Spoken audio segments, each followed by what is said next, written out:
Two Guys Talking Wine is presented for the next little while by Los Arangos Tequila. It is exclusively distributed by Interbev GmbH, available now at the LCBO. I will tell you, Andre, it is a delicious tequila, and I am thrilled that they decided to sponsor us. I wish they could get more of their products in. Yeah, and what we're about to listen to is a bit of a taste of something that happened in Mexico. So let's run the theme song. It really happened in Mexico.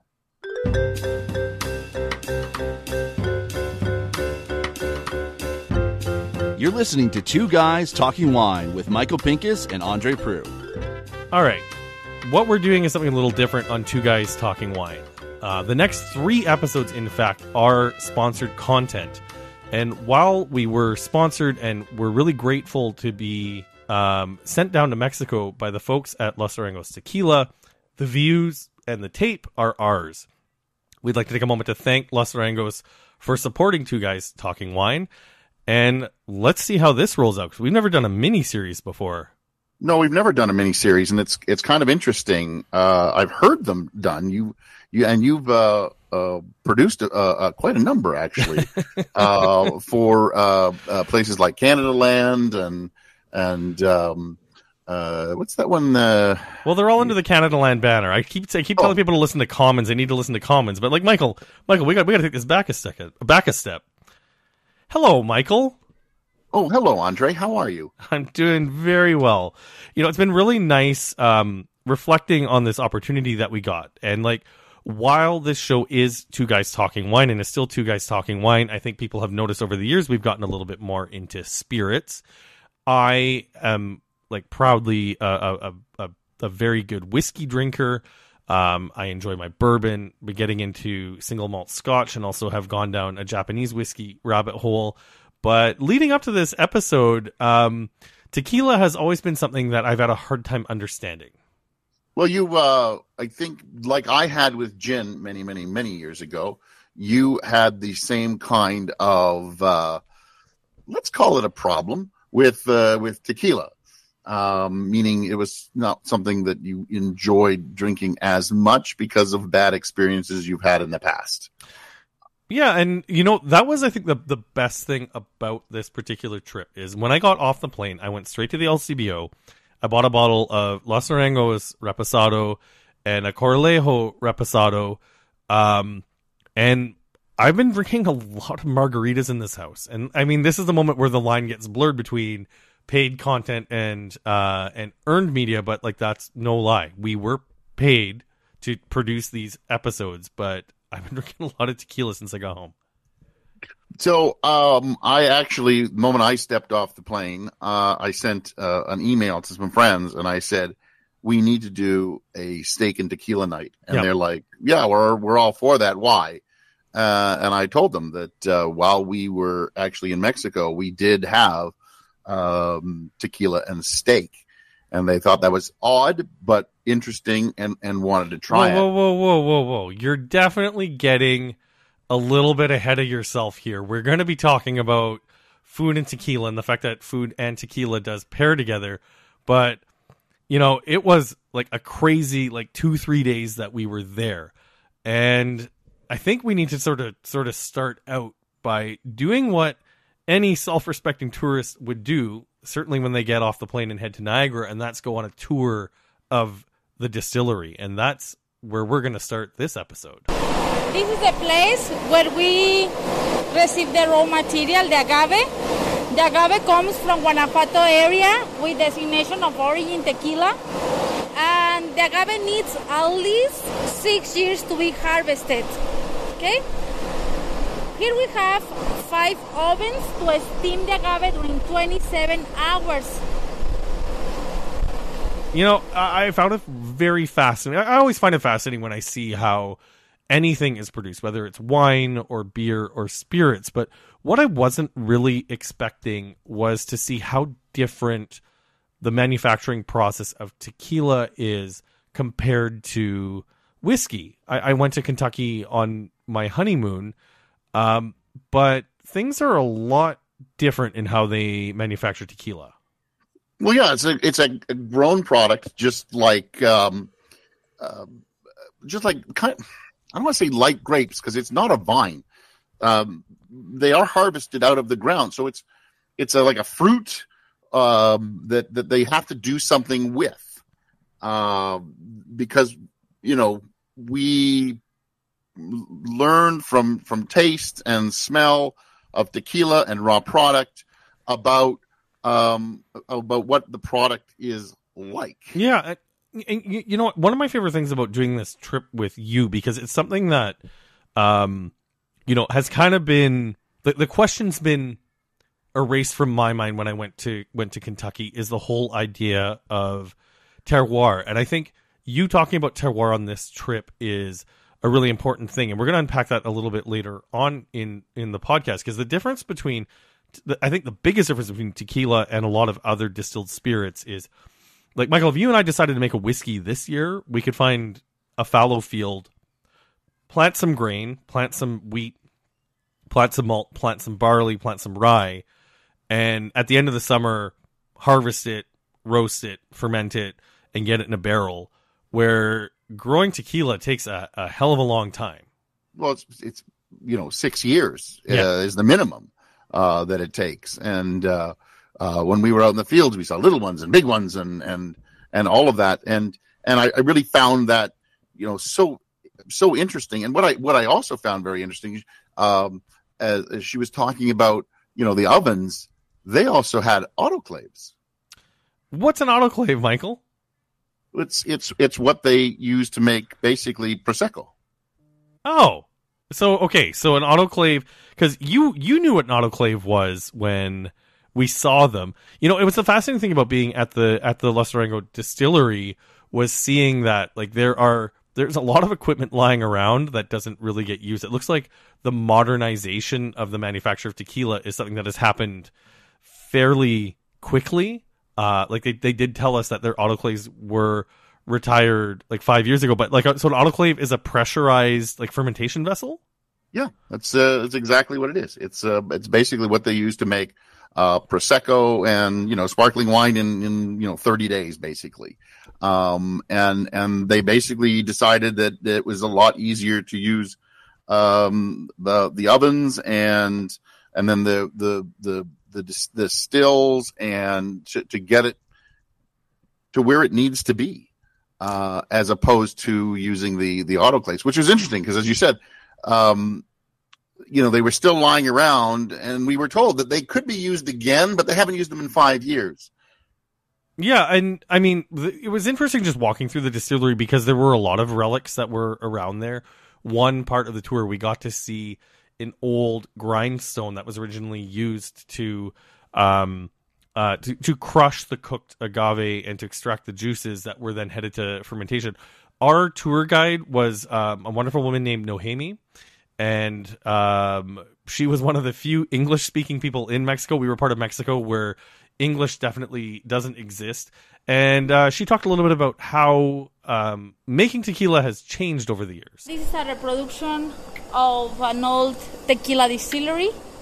The old ovens were like this. They put wood fire. Then when the agaves were put here, cows or donkeys pull the stone and squeeze them. And the old distillation process. The oldest brands of tequila start with a process like this. Then they needed to change the process 70 years ago for the government regulations about tequila.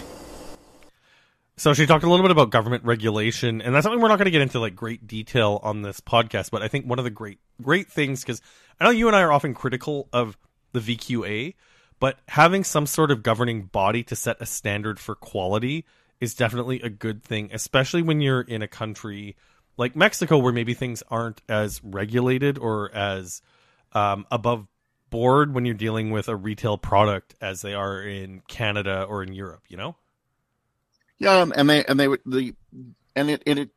it's relatively new. In my notes, like the idea for a regulatory body comes in about 1953 or so about 70 years ago. Yep. And then the government really steps in with this organization called the CRT, and that appears about 30 years ago. Yep. And this is, taxation, agriculture. This is basically the government industry body. It's like where the government and the industry get together and say, this is how tequila is going to be made, and this is how we are going to make it a good drink instead of something that's just sugary, watery agave and, good luck. Here's the salt, here's the lime, have a good time. Well, and not only that, but we're going to get into this later, is talking about the difference between, and for everyone listening, this is going to be a 3-episode mini-series, so you're going to be hearing more down the road, but the difference between a mixto and a pure bottle of tequila, good tequila, and we're going to be explaining that in episode 3. What was fun about the tour, though, is we got to see like the full process of tequila being made from start to finish. And so what they do right now is they roast the agave in an oven and extract the juices, the sweet juices from the agave. The byproduct from the agave, the leftover, ends up being used for fertilizer or for animal feed. The people at the distillery were so kind and very receptive to us and to our questions as journalists. Jorge Luis Morales is one of the engineers that works at the distillery, and he deals with the fermentation stage of the agave juice, and was good enough to give us a taste of the agave juice, which is called mosto. It wasn't that far of a stretch because we call unfermented grape juice must. I'm guessing the two words are likely connected. Very close, I would think. Yeah. And here's my tasting note of the mosto. The must has a very distinct citrus note and really is beginning to taste like tequila. It definitely doesn't have the strength of the finished product, but the flavor profile is already developed. Okay, so I messed up. So the mosto is after it's fermented before it's distilled. We got to taste it all. We got to taste the agave juice, which is sweet and has a little bit of like a honey note. It's not excessively sweet. Frankly, I think it's something where if you want to make like a non-alcoholic cocktail, you could probably do that with like a little bit of lime juice and blah, blah, blah, and make something tasty. But I mean, this show isn't the two guys talking unfermented beverages. It's the two guys talking wine. Or the two guys talking tequila, as the case may be this time. I could see a lot of IPA bros really digging like a mosto, like just drinking that like it's sort of a beer, but like that is what it is. It was an interesting taste, but it was also interesting to see the potential of what the mosto could taste like. After you get the mosto, it moves to the fermentation stage. I went to a lot of distilleries in Kentucky. Everywhere I went, I saw column stills. So a column still is a long, like metal column with glass placards at various stages. The column still at Los Arangos is massive. It is one of I think the biggest column still I've ever seen. I too have seen a few column stills through Italy. I once saw one in Portugal and Spain as well. This, yes, had to be one of the biggest I've ever seen in my entire life. And it's funny because when we spoke with the CEO of the parent company for Los Arangos, who was spending a lot of time with it, he was just like, yeah, I guess it's kind of big. He really completely downplayed it. So it had to be about, if not 2-3 stories high, like 100%. If not a little bit bigger. 100%. So tequila is distilled 2 times. First time through this massive column still. The second distillation takes place in copper stills. And this is another thing where if you ever get a chance to visit a distillery, be warned, they will probably let you taste the full strength alcohol that comes off the still. And you got to hear my tasting note on the fermented mosto. Here is my tasting note of drinking pure, I guess this would be uncut tequila blanco, which we'll explain what that is in just a second. So this is the second distillation where they're removing impurities and the alcohol comes up to 80%. Even at 85%, though, it still tastes really good. Sorry. What's wrong with you? What's wrong with you? Jesus, that's hard. You know what? I enjoyed that clip so much, I'm going to play it a second time. If you listen off the top, That is not Michael Jackson in the background. That is Michael Pinkus. Even at 85%, though, it still tastes really good. Sorry. What is wrong with you? What's wrong with you? Jesus, that's hard. So the guy saying, what is wrong with you? That is Ihor Burka. He is the CEO of Interbev, helped organize this trip. They have the exclusive rights to distribute Los Arangos Tequila in Canada. But it's nice to hear, Michael, that I'm not the only one that thinks there's something wrong with you. Well, like, that was just, like, the alcohol, it burned. It absolutely burns the mouth completely. well nobody's drinking it. Like, I thought the first distillation at 50% was, my note is undrinkable. And yet, here I am drinking 80%, and I'm like, that's hard. This is basically, to me, it was like hand sanitizer, just putting it on your tongue and letting it go. It was really harsh. And, I have to hand it to you for being, so cool and calm. But I have to believe your insides were going, don't swallow it. Don't swallow I mean, you're not going to drink it, but like it is part of the job of like being a taster when you're dealing with spirits. And, it's the same thing where like we don't tend to write about barrel tastings when we do them because it's not a finished product. But like it is fascinating when you do taste a fully uncut tequila blanco, how it still has those very distinct agave notes. I'm not sure if you got them through the burning, but I definitely got them. Absolutely not. To me, as I said, it was basically rubbing alcohol. It just burnt. And I guess I'm just like you are, for all my experience with wine, I don't have the experience with whiskeys and gins. And you remember us going to Saguenay and tasting the stuff from Sazerac. You were going, yep, I love this. And I ended up, going, yeah, I love the butterscotch whiskey. So this was as far from butterscotch whiskey as I have ever gotten. And on this note, we're going to take a quick moment to thank the people from Los Arangos for sponsoring this podcast, sponsoring us going down to Mexico, and giving us the great opportunity to see how this tequila is made firsthand. You can get the Los Arangos Reposado at the LCBO. It is currently available for you. And the Los Arangos is 6315 at the LCBO, number 47316. And it may be going on LTO soon. Yes. Well, there we go. So speaking of Los Arangos, obviously when you're going to give a name to your product, some people come up with better names than ADX or When Pigs Fly. We had to get the story behind where does the name Los Arangos come from? And we spent a lot of time hearing about Pancho Villa throughout the week. And Nohemi, our wonderful tour guide, gave us our first exposure to this little bit of Mexican history. Okay, this is tequila Los Arangos, is reposado, 6 months. Los Arangos is named in honor of Pancho Villa. Pancho Villa is one of the most important Mexican heroes. He started the revolution movement in 1810, and his real name was Doroteo Arango.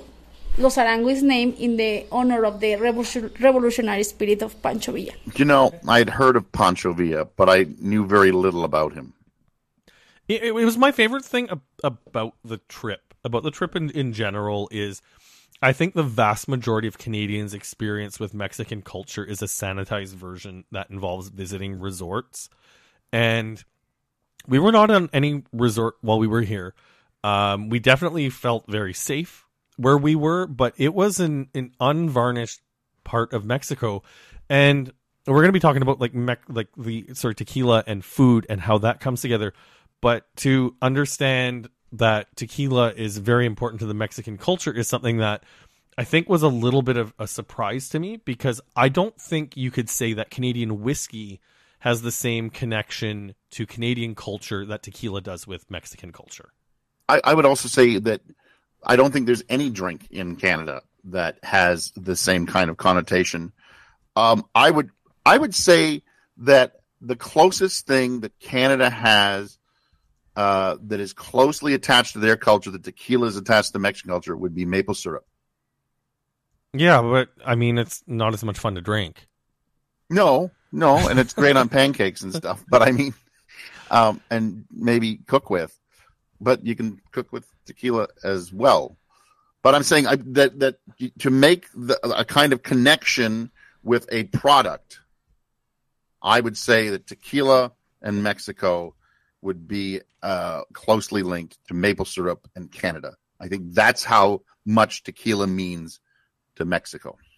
And we're hoping by the end of the podcast, like, we'll share a little bit of that cultural aspect and I think a little bit on the proper way to enjoy tequila, because I shouldn't say I was surprised by this part, but it's definitely not with a slice of lime and a bit of lemon.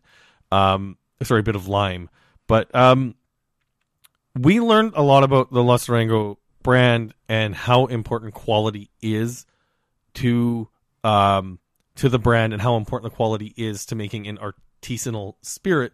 And we got to sit down with the man who makes it all happen. My name is Miguel Roa Castañeda. I'm the master distiller in Tequila Corralejo. I have been working here for 28 years. Okay, so Miguel is the master distiller at Los Arangos, but our tour guide Nohemi was very kind to translate the interview for us, and we got to have a really great conversation with Miguel. Yeah, it's very interesting to learn about tequila from the guy who's been making it 28 years and has done, so much with tequila. And it was interesting because I wanted to ask him about what terroir and agave had to do with one another. Is it important or not, like it is to grapes? ¿Qué es el agave azul tequilana, Weber? Quizás puede haber muy poca For the process of tequila, according with the Mexican standard or the geographical designation of tequila, for the production of tequila, we only use one kind of agave, which is the blue agave or agave tequilana, Weber. Okay. About the region where the raw material comes, is no difference between flavor and smells at the final tequila, but he have noticed that during the use of agave from Guanajuato areas with designation of origin, that the agave from this area contain more sugar, and at the final for fermentation stage, we could obtain more alcohol. So, Michael, let me ask you, because like I said, I was fortunate enough to go to Kentucky on my honeymoon, so the way Miguel answered that question wasn't a surprise to me. But were you surprised that the concept of terroir doesn't really exist in terms of making tequila? A little bit, and I guess realizing that we're dealing with, like, it is it considered a fruit? Is that what agave is? First of all, I could never figure out what it was. Well, they called the fruits like, if you look it up, the translation's pineapples, and they kind of look like pineapples. They call them piñas. Piña is what they're called. Yeah, but I don't really think of when I think of pineapple, do I think of terroir? I have to be honest, I've never really thought about fruit having, besides grapes, as having terroir. When I eat apples, you're looking at the kind of apple that it is, not kind of where it is grown. And like if you're having a Cortland apple or a delicious apple or a Spartan apple or whatever apple, you don't really go, oh, I really like a Spartan from BC. I just like a Spartan apple. Well, I'll push back gently on that, because as someone who grew up like out west, I've been fortunate enough to have access to BC peaches versus Niagara peaches, and there is a definite difference. And by the way, for everyone from Niagara that's listening right now, Niagara peaches are better, or I probably would have moved to the Okanagan. And I really want to get my hands on a Georgia peach, the famous Georgia peaches, right? But I think the key takeaway, and this is something where I think the question got a little bit lost in translation when we asked it, but it's a thing about making high quality spirits versus making high quality wine. With high quality wine, you want the vintage variation, and you want to set your winemakers loose in the cellar to mitigate a tough vintage versus an easier vintage. But when you're producing a high quality spirit, especially one that's being distributed outside of your market, consistency is your hallmark of quality.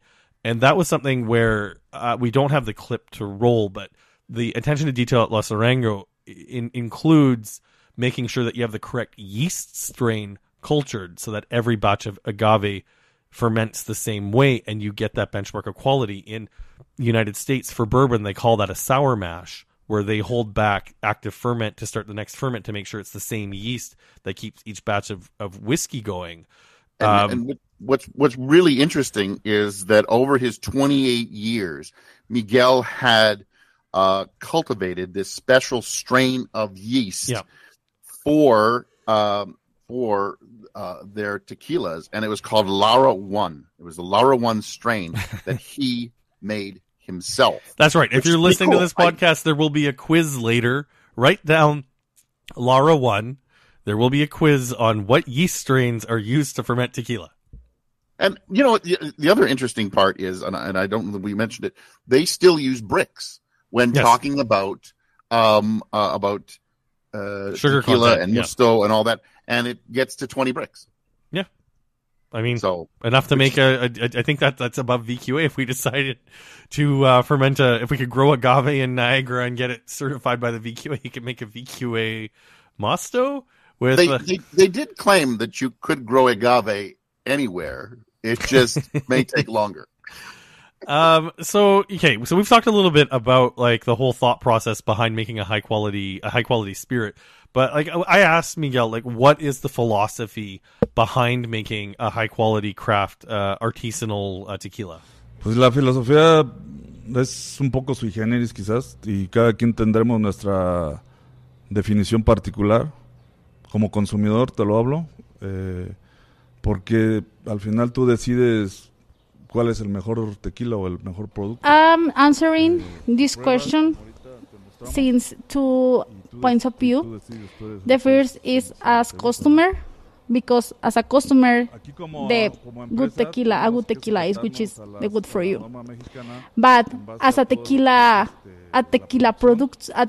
producer or a master distiller, is that we only follow the Mexican standards that establishes the process of tequila, and we try to find the best characteristic organoleptic characteristics for our tequilas. Talking about, like I said, that whole idea of having a governing body set a benchmark for quality, and you talked about how recent the timeline is, I think is going to bode very well for the future of the tequila industry. Yeah, I'm of two minds of government getting involved in things like that. But I think for something like tequila, yes, I think you definitely need a governing body. What I did like finding out was that it wasn't just the government stepping in and saying, and stomping all over it and saying, this is how it's made. It is actually an organization that is producer and government getting together. And it sounded like there was like equal representation from both sides. Yeah. Which makes it, better than one side being able to, for lack of a better term again, stomping all over the other. At least both sides get what they're looking for. The government gets their taxation and is able to control the product in that way, and the producers are able to put their ideas in and say, this is what makes for good tequila. Speaking of stomping, there is no stomping involved with making tequila, but you and I got to spend an early morning in an agave field while they were harvesting. We were down there in May, so summer hadn't quite kicked in yet, but it was 30 degrees every day that we were there. Yeah, it was up to 36. So we learned that. So it's they're called jimadores, the agave field workers. I guess they'd be like the vineyard workers, and they have daily quotas. We got a chance to walk through an agave field. Here's the sound of the agave as it crunches under our feet. I don't remember the day being quite that windy. I think it was just the recording device that I had. It was actually quite pleasant outside because it's a nice dry heat. But like, these guys work hard.